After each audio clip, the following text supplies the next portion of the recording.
All right, today I thought I'd show you a real quick cone flower. It's very easy. So I'm going to get a little purple on here and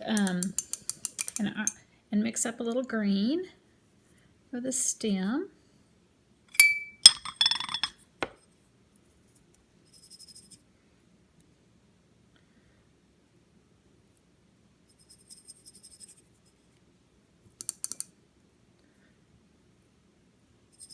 There we go. All right, and I'm using the number 3 brush. This is a small brush. I'm just going to do a tiny little cone flower. I say tiny, relatively tiny. I'm going to dilute this just a little bit right here on the edge so I can get just a little bit of purple on there and get my brush wet. And I'm going to start, and it's kind of a daisy shape to it, so I'm going to get a little purple on my brush. It's still pretty wet, and I'm just going to make some little petals down like this.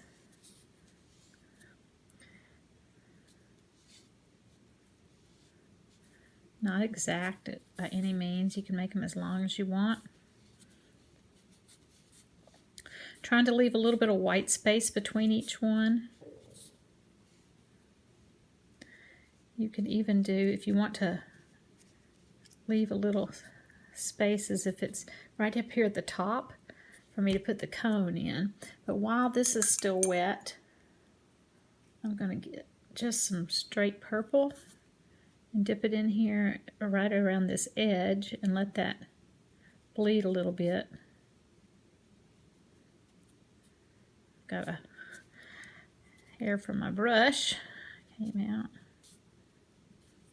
Get a little bit more. You have to, the brush has to be wet when I do this. I can't put it in a dry or it's not going to bleed very well. And you know, I can guide that bleeding a little bit if I want to by pulling it down just a little bit.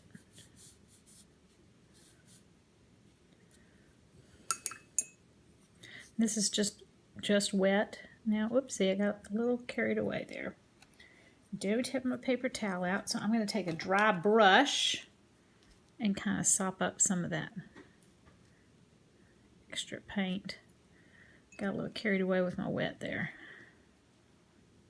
That's just the way watercolors are. Sometimes it works great, sometimes you make boo-boos, that's alright. But you can kind of get the general shape of that flower. And I think just for fun, I'm going to tap in just a little bit of, I'm sorry, that was supposed to be red. A little red right here at the top. Let's see what happens, just a little bit.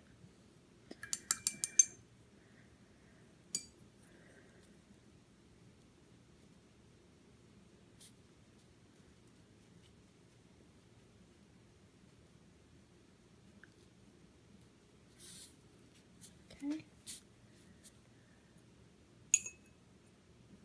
Probably not my prettiest coneflower ever, but hey, that's okay.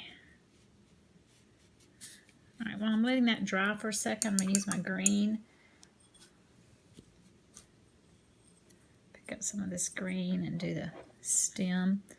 And I'm going to squeeze it in here and then just pull it down.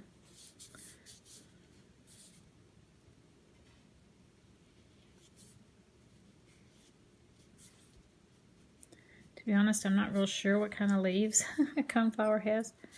But this one's going to have this kind. Okay.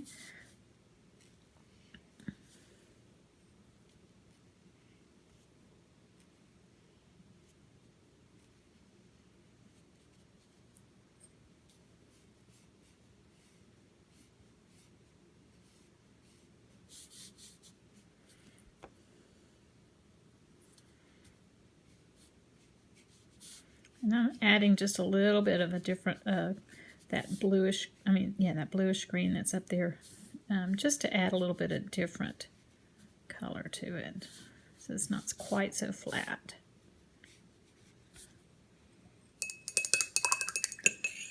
Alright, I failed to mix up my brown, or you could use a black or whatever, but I have some over here, so I'm going to get that a little bit damp. And I'm going to first, kind of build up a cone. This is before I touch at this bottom because I know that that's still a little bit wet.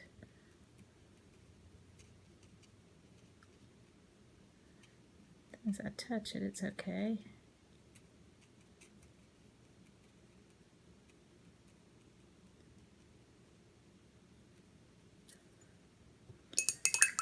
And I might even tap in just a tiny bit of black here and there.